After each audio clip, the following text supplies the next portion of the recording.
Welcome back to another technical deep dive here in the debug zone.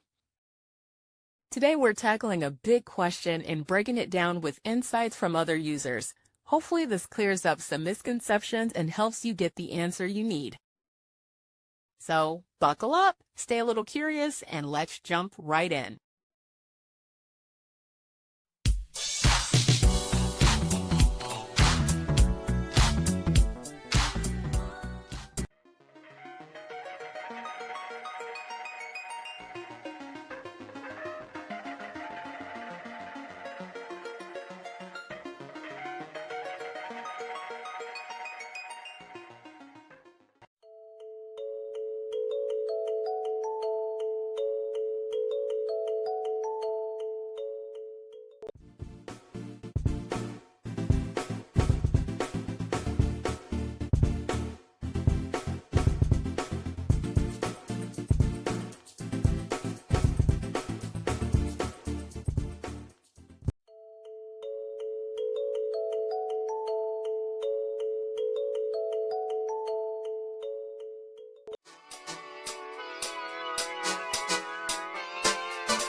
And that's a wrap.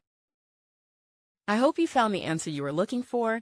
If you did, take a second to hit that subscribe button. It really helps out. And let me know in the comments which solution worked best for you. See you next time in the debug zone.